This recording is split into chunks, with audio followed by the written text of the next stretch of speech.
श्री अमरजीत गौतम जी, हमारे ओजस्वी वक्ता श्री महंत जी और तमाम लोग जो हमारे साथ हैं, बाबा सरजू प्रसाद जी, गिरजा प्रसाद जी, हमारे सामने भारी तादाद में खड़े हमारे बहुजन समाज के कार्यकर्ता, नौजवानों और इतनी ज्यादा संख्या में आई हुई हमारी बहनों, मैं आप सभी लोगों को बहुत प्रणाम करता हूं, जय भीम करता हूं और अपनी बात की शुरुआत करता हूं। जैसे ही मैं गाड़ी से उतरा, एक मीडिया वाले आए, पत्रकार, वो कहाँ है, जरा अगर हो तो बुलाएं। मैं उनकी बात का जवाब देना चाहता हूं। मैं तो ऐसा हूं, सबसे मिलता हूं बहुत सरलता से। कोई भी अदना भी आदमी, साधारण से साधारण आदमी आ करके मेरे पास मिल सकता है, और वही है कि वो आकर के गाड़ी से उतरते ही सवाल दाग दिया कि लोग कहते हैं कि दिखते नहीं। मैं आपसे कहना चाहता हूं कि जिस चीज के लिए आपने मुझे पार्लियामेंट में चुनकर भेजा था, पार्लियामेंट में 5 साल में 15 सेशन हुए और मेरी हाजिरी केवल 2 गैर हाजिरी है। हिंदुस्तान के तमाम एमपीज में मेरा दूसरा नंबर है। एक एमपी हमारे साथी ऐसे निकले जिनकी एक भी गैर हाजिरी नहीं है। और कहना चाहता हूं कि लोकसभा के स्पीकर श्री ओम बिरला ने हमको 7 कमेटी का, इंपॉर्टेंट कमेटी का सदस्य बनाया। आज भी जौनपुर तो छोड़ दीजिए, किसी सांसद को इतिहास में, पूरे देश में कोई भी ऐसा सांसद नहीं है कि जिसको 7 कमेटी का मेंबर लोकसभा के स्पीकर ने बनाया। इसके पीछे आपको फख्र होना चाहिए। आपने मुझे चुनकर भेजा, आपकी बदौलत मैं वहां गया और उस मुकाम को मैंने हासिल किया। तो कुछ तो बात रही होगी दोस्तों। अब सुनिए, जितना सेशन अटेंड करते हुए और कमेटी का दौरा करते हुए, देखिए कमेटी के दौरे अभी आप ही लोगों के फायदे के लिए होता है। मैं 1 मिनट में बता दूं, कमेटी विभिन्न विभागों का दौरा करती है, उनकी कमियां देखती है, जनता को क्या दिक्कतें हो रही हैं वो ढूंढती है, सवाल करती है, पूछती है, और उन दिक्कतों को कैसे दूर किया जाए ये हम रिपोर्ट भेजते हैं सरकार को, और सरकार उसको दूर करने के लिए शासनादेश जारी करती है। ऐसा नहीं कि हम कमेटी में घूम रहे हैं तो मौज कर रहे हैं। हम लोग का कमेटी में घूमना बड़ा मुश्किल काम है। 9 बजे से मीटिंग होती है, दिन भर कुर्सी पर बैठ करके पढ़ना पड़ता है और उसको अधिकारियों से सवाल पूछना पड़ता है। तो मैं कहना चाहता हूं कि दोनों दायित्वों को निभाते हुए अगर कोई मुझे देख ले, मेरे घूमने का प्रोग्राम देख ले, अगर वो पत्रकार होता तो मैं उसको अभी दिखाता कि 5 असेंबली का कैसा भ्रमण कार्यक्रम मैंने किया था और कितने गांवों का मैंने दौरा किया था। उत्तर से दक्षिण 90 किलोमीटर, पूर्व से पश्चिम 85 किलोमीटर, 3700 गांव और माजरे हैं सब हमारी कमेटी में। 1.5 साल कोरोना का निकल गया, केवल मुझे 3.5 साल मिला। उसमें मैंने इतना काम करते हुए जितना दौरा किया उतना शायद उस कम पीरियड में लोग आंकते हैं। जो यहाँ 25 साल, 40, 50, 60 साल से है, लोग उसको देखते हैं, उसको आंकते हैं। ये नहीं देखते कि 3.5 साल में कितना मैंने दौरा किया। और आप अगर कोई ऐसा कहता है तो आप उससे पूछो कि तुम्हारे सामने इतने सालों में, 50 साल में तुमने किस एमपी को देखा है, किस एमएलए को देखा है। अगर वो पत्रकार होता तो मैं अभी उसको दिखा करके अपना भ्रमण कार्यक्रम मैं उसको चुप कर देता। अब देखिए, यहाँ पर 15 कैंडिडेट हैं, जिसमें से 3 का समझा जाता है कि आपस में मुकाबला है। अब एक कैंडिडेट है भाजपा के श्री कृपा शंकर सिंह। कोई पत्रकार उनके पास तक जरा ऐसे ही चला जाए, बड़ा वो करके कोशिश करके उसको वहां पर पहुंचना पड़ेगा। और कैसे हैं, लाओ भाई जरा कागज,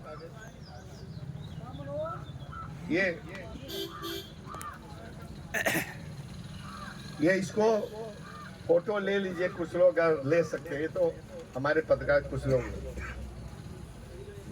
212 में ईडी ने 320 करोड़ का डिसप्रपोर्शनेट असेट केस शुरू किया 212 में, और एफआईआर दर्ज हुई बॉम्बे हाई कोर्ट में, मुकदमा चल रहा है।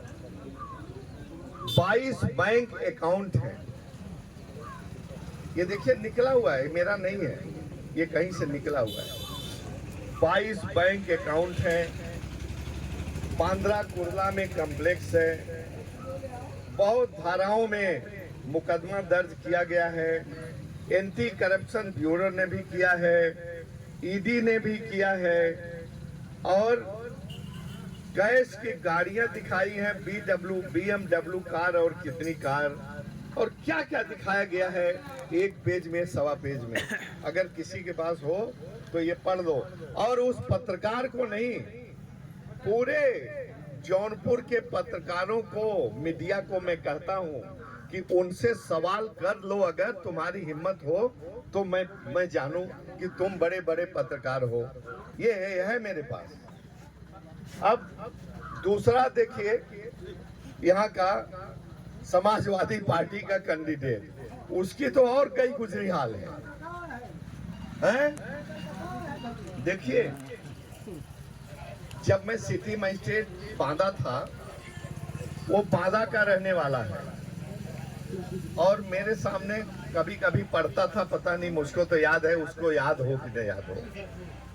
कुछ छोटे मोटे काम जैसे कचहरी में लोग करवाते हैं, 1500 रुपया लेते हैं, अपने हिसाब से ठग लेते हैं, ले लेते हैं, उसको क्या कहते हैं आप लोग?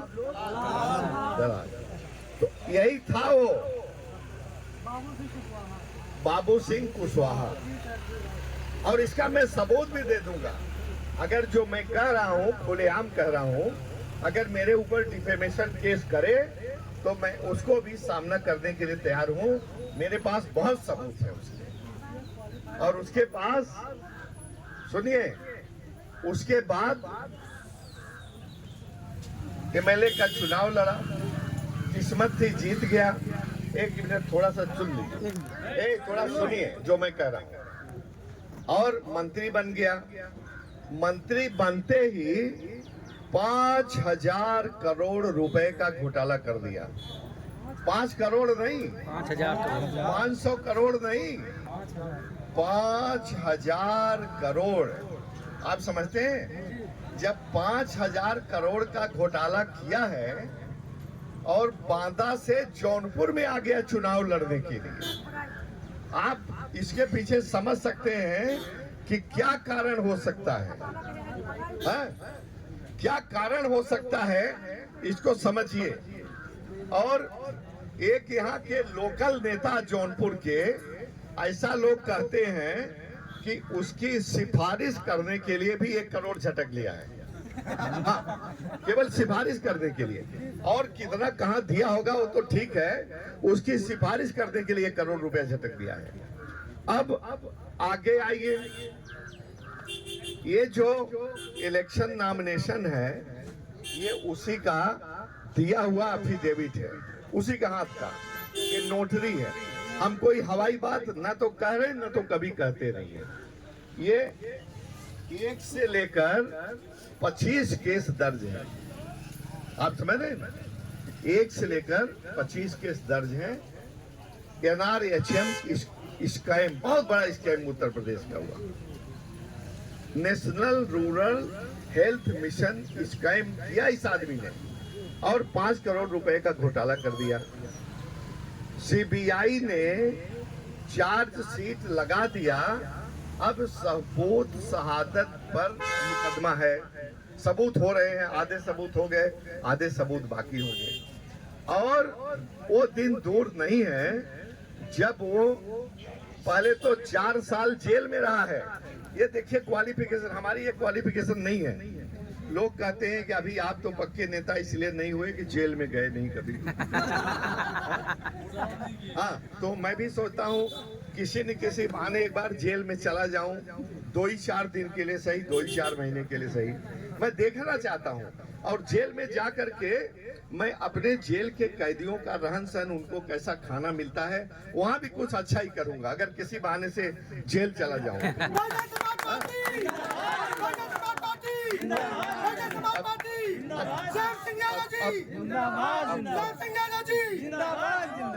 अब देखिए, ये जो 25 केस है, इसमें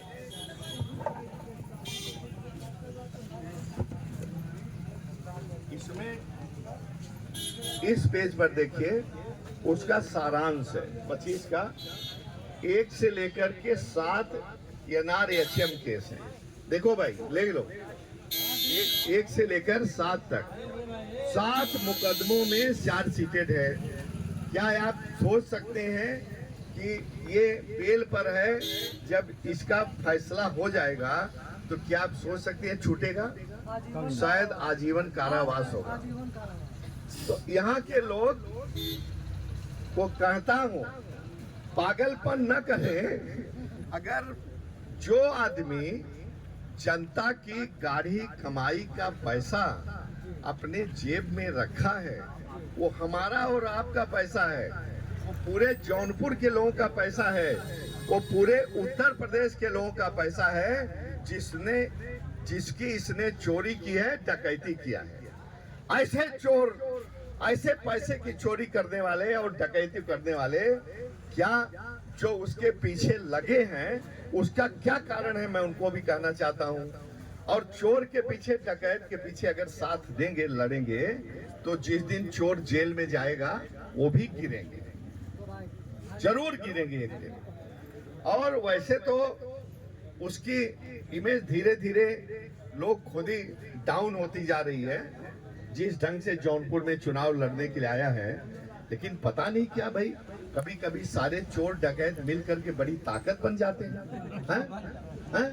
साहू को, सच्चे आदमी को पीछे कर देते हैं। अगर थोड़ी देर के लिए वो जीत भी जाता है, तो जैसे इस मुकदमे में सजा होगी, 7 में तो दूर, अगर 1 में भी सजा होगी तो फिर जेल में चला जाएगा, और उसकी सदस्यता भी 24 घंटे से ज्यादा नहीं लगेगा बीजेपी को निरस्त करने में। मैं आपको बताऊं तो मेरी तो समझ में नहीं आता है कि गुड़ के पीछे जैसे चींटे चिपके रहते हैं, पता नहीं क्यों चिपके हैं, पता नहीं कब समझेंगे।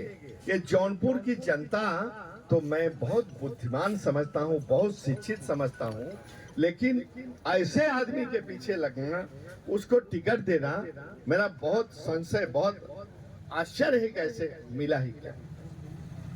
आप सभी लोगों को घबराने की जरूरत नहीं है। बहन मायावती जी ने एक बार फिर से मुझ पर अपना यकीन किया है, और मैं ताल ठोक करके आपके बीच में खड़ा हूं।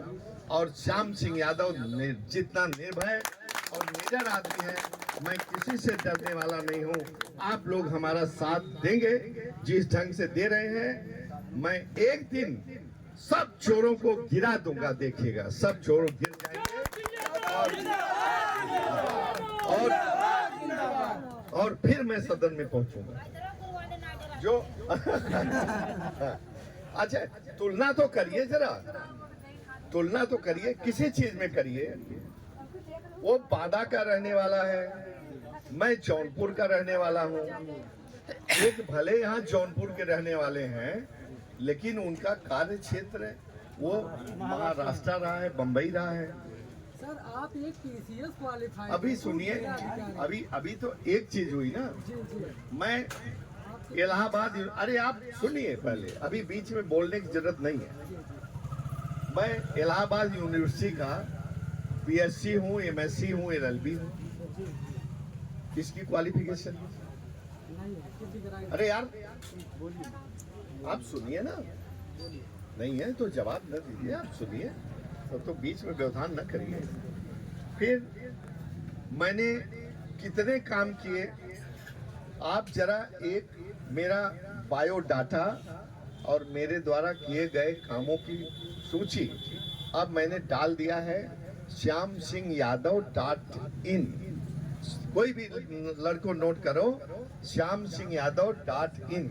अब हर आदमी के पास स्मार्टफोन है, उस पर गूगल पर डालो मैंने जिंदगी में क्या क्या किया है और कितने काम किए हैं, वो सब आपको मिल जाएगा।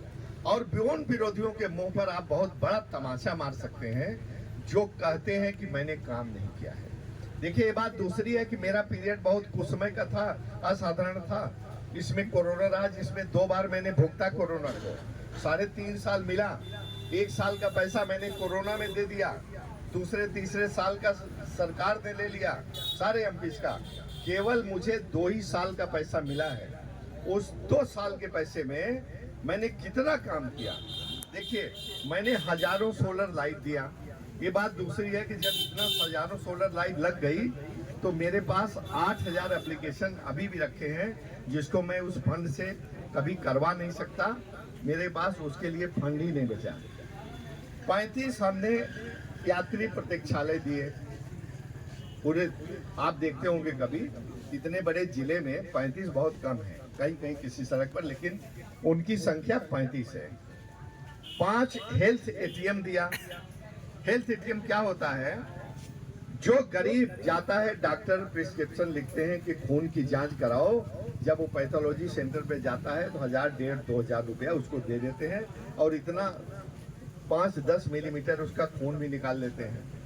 ये जो हेल्थ एटीएम है, वो जाते हैं, एक प्रिक करते हैं, एक बूंद खून स्लाइड पर लगाते हैं, मशीन के भीतर डालते हैं, तो उसका शुगर क्या है, हेमोग्लोबिन क्या है और पैरामीटर क्या है, वो मशीन तुरंत बता देती है और मुफ्त में हो जाता है।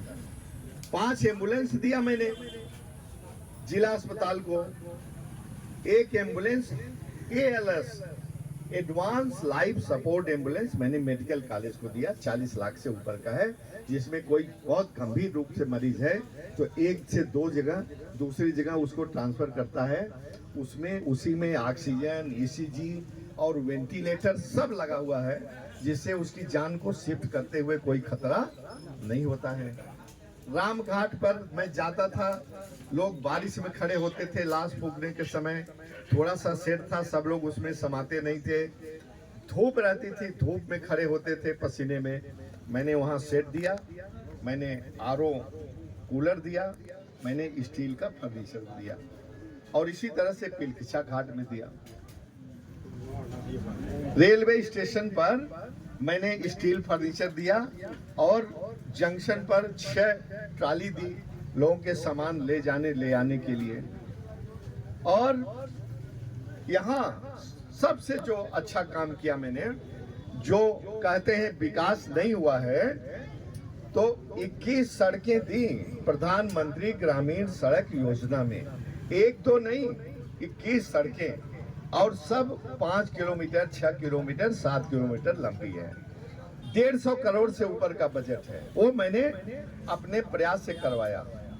और अभी आपने सुना होगा कि जहां मैं सड़कें बढ़वा देता था, यहाँ का मंत्री, यहाँ का विधायक चला जाता था उसको उद्घाटन करके अपना नाम, जबकि उसका कोई लेना देना नहीं था उसका। ये कंफ्यूजन क्रिएट करते हैं। यहाँ का एक मंत्री है, वो तो ग्राम प्रधान जो काम करवाता है ना, उस पर भी लगा देता है अपना नाम। अब ग्राम प्रधान कैसे कहे कि भैया, मंत्री को कहे कि ये तो हमारा काम है, इस पर मेरा ही नाम लगना चाहिए। और इसके लिए आपके निडर सांसद ने योगी को भी चिट्ठी लिखा। आपके मंत्री, आपके विधायक बहुत अज्ञानी हैं, बहुत एरोगेंट हैं, उनको कानून का ज्ञान नहीं है, वो करते दबंगई करते हैं। अगर आप उनकी इस बात से सहमत नहीं है, तो उनसे पूछें। नहीं तो मैंने चिट्ठी में लिखा है, नहीं तो आपका उनके ऊपर पूरा इस तरह के गुंडाई दबंगई करने का पूरा सह है। ये मैंने माननीय मुख्यमंत्री जी को चिट्ठी लिखा है। अब आइए, MP लैंड फंड का तो मेरा पैसा खत्म हो गया, तो ढेर सारे स्कूलों के लोगों ने मुझे कमरे का पैसा मांगा था। अब पैसा नहीं था मेरे पास। अब यह होता था, यहाँ खेल होता था कि स्कूल को अगर 5 लाख रुपया दिया तो उसमें से 40-50% वापस कर देता था, उसकी जेब में चला जाता था। भाइयों ये काम मैंने नहीं किया, मैं आपको बताना चाहता हूँ। नहीं तो मेरे पास बचा हुआ पैसा था जो 3 करोड़ मैं दे देता, कहता कि मैंने 3 करोड़ स्कूलों को दे दिया और स्कूलों की लिस्ट जारी कर देता। लेकिन ये कोई नहीं जान पाता कि 3 करोड़ में से 1.5 करोड़ मैंने ले लिया। मैं गरीब एमपी जरूर हूँ, मुफलिस एमपी जरूर हूँ, मैं पेंशन से अपना खर्च चलाता हूँ। मैं कहना चाहता हूँ एक बार तो कुछ जमीन जायदाद बेच करके केवल आपकी सेवा के लिए और अपनी शोहरत के लिए भी, अगर कोई कहता है कि हम जन सेवा के लिए आए हैं तो एकदम गलत कहता है। और श्याम सिंह यादव कभी झूठ नहीं बोलता है। हम अपनी भी शोहरत के लिए आए, अपने भी मान सम्मान के लिए आए, हम अपने भी स्टेटस के लिए आए और आपकी सेवा करने के लिए भी आए। ये मैं कहता हूं। कोई ये नहीं कहता कि हम अपने लिए भी आए, हम जन सेवा करने के लिए आए हैं और अपना जेब भरता है। आपको ये भी बता दूं, इतनी बड़ी नौकरी में मेरे पास कोई भी ऐसा साधन, इंडस्ट्री, फैक्ट्री, व्यवसाय, बिजनेस कुछ नहीं है कि जहां से 1,50,000 की भी इनकम आती हो। बड़ी मुश्किल से जो भत्ता मिलता है पार्लियामेंट से 1,90,000 और जो मेरी पेंशन है सरकारी 1,10,000, कुल मिला के 3 लाख होते हैं। मैं यहाँ से जौनपुर से लेके अपने नोएडा के घर का, नौकरों का, गाड़ी का, हर चीज का खर्चा उठाता हूँ। जब माननीय पान जी ने मुझे टेलीफोन किया रात को चुनाव लड़ने के लिए, तो मैं बहुत असमंजस में था कि समय बहुत कम है, मेरे पास पैसा नहीं है। लेकिन मेरे बहुत बड़े बड़े साथी दोस्त हैं, एक अपील पर वो सब लोग मिला के कोई 2 लाख, कोई 4 लाख, करोड़ों रुपया डाल देते हैं हमारे अकाउंट में। और मैं उससे और आपके हौसले से मैं चुनाव लड़ रहा हूँ। तो आपको दबने की जरूरत नहीं है। कोई ये कहे तो श्याम सिंह यादव .in पर देखो और उससे सवाल करो। देखो ऐसा ऐसा काम हमारे सांसद ने किया है कि जिसको जब से देश आजाद हुआ किसी भी एमपी ने नहीं किया। जो यहाँ का गृह राज्य मंत्री था उसको बहुत करने की पावर थी, उसने भी नहीं किया। आप सीने पर सीना चौड़ा करके उससे पूछ सकते हो जो कहता है कि विकास का काम नहीं किया। 22/6/28 स्मार्ट क्लास दिया, 150 आरओ दिया CSR फंड से।